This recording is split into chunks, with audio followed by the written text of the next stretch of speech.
Good morning সবাইকে। সকালবেলা ঘুম থেকে উঠে আজকে চলে এসেছি ছাদে। আর আজকে থেকে আমি একটা হেলদি লাইফস্টাইল শুরু করব, এটা একটা পণ নিয়েছি। সকালবেলা প্রথম যেটা করার প্ল্যান ছিল সকালবেলা 5:30টায় ওঠা, সেটাই উঠতে পারিনি, তাকাতেও পাচ্ছি না, এত রোদ, বাপরে বাপ। কারণ কালকে সারা রাত ফড়িং কেঁদেছে। তো যাই হোক, বাকি যেই হেলদি লাইফস্টাইলের বাকি যেই পার্টগুলো আছে আজকে সারাদিন সেগুলো করার চেষ্টা করব।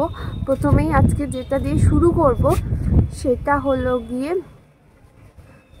কেশতি পাতা বা ভৃংরাজ যেটাকে বলে, সেইটার হচ্ছে গিয়ে মানে সেটা শর্ট আজকে আমি খাবো, মানে সেটার একটা জুস বানিয়ে সেটা খাওয়া শুরু করব।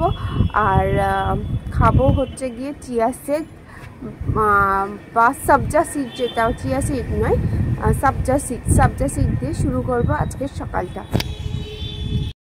এইটা হলো ভৃংরাজের পাতা, যেটা আমাদের চুল কালো করতে সাহায্য করে।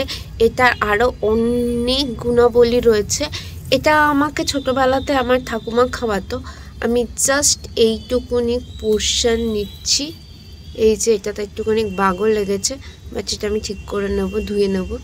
এইটুকু পোর্শন নিচ্ছি, যেটা আমি জলের মধ্যে নিয়ে জাস্ট জলের মধ্যে দিয়ে পেস্ট করে নেব, পেস্ট করে আর কি খেয়ে নেব।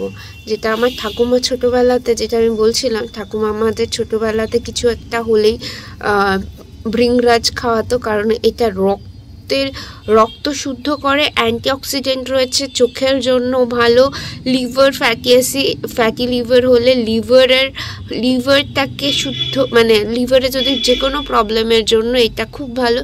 ইভেন জন্ডিস হলে মাকে আর ঠাকুমাকে দেখেছি, যে কারণে জন্ডিস হোক 2 বেলা করে এইটা খাওয়াতো। So this is a very good anti oxidant properties রয়েছে। সো তার জন্য আমি এটা গত 1 মাস খাওয়ার চেষ্টা করব, যাতে আমার সাদা চুলগুলো রিভার্স হয়ে কালো হয়। এটাও একটা উদ্দেশ্য, দেখা যাক হয় কিনা। চলুন, এই যে মিক্সার গ্রাইন্ডারে নিয়ে নিলাম, এবার জল দিয়ে এটাকে জাস্ট গ্রাইন্ড করে নেব। তাহলে এই যে তৈরি হয়ে গেছে আমার জুস, এবার জাস্ট এটাকে গিলে নিতে হবে। যদিও আয়ুর্বেদাতে বলে মুখের মধ্যে কোনো জুস নিয়ে সেটাকে সালাইভা দিয়ে ইনহেল করতে, বাট আমার দ্বারা এটা সম্ভব নয়, কারণ এটা ভীষণই অদ্ভুত খেতে। আর এই যে চলে এসেছি, এখন আমরা কেষ্টপুর যাব, তার আগে চলে এসেছি শুভঙ্করের কারখানাতে। দেখুন কত সোফা জমে রয়েছে, এগুলোতে সবকটাতে দেখাই আপনাদেরকে। খুব সুন্দর একটা বেঞ্চ তৈরি হচ্ছে, বেঞ্চ বলে কি জানি না কি বলে, আপনাদের দেখাই কি দারুণ কাজটা হচ্ছে। এটা পালিশ হলেও দেখাবো যে কিরকম লাগে, দাঁড়ান দেখাচ্ছি। এই বেঞ্চটা এত সুন্দর, আমি শুধু ভাবছি ফিনিশিংয়ের পর এটা দেখতে কীরকম হবে। ফিনিশিংয়ের পরে আমি শুভঙ্করকে বলেছি, যখনই তুই এই বেঞ্চটা ফিনিশ করবি আমাকে বলবে, আমি ফটো তুলব। আর এই চেয়ারটাও ভীষণ সুন্দর, এটার 3 সিটারটা রেডি হয়ে গেছে, এটা এখন বাকি। এই যে চলে এসেছি দোকানে চলে এসেছি, আর এত বড় একটা পার্সেল এসছে। সামনেই তো পুজোর সব কালেকশন এসছে, বাজেট ফ্রেন্ডলি কিছু শাড়ি এসছে, সাদায় লাল এসছে, এরকম হচ্ছে গিয়ে শাড়ি এসছে। আমার দুষ্টু ফোন করেছিল, ভিডিও কল করেছিল, তো দুষ্টুকেই আর কি দেখাচ্ছিলাম শাড়িটা।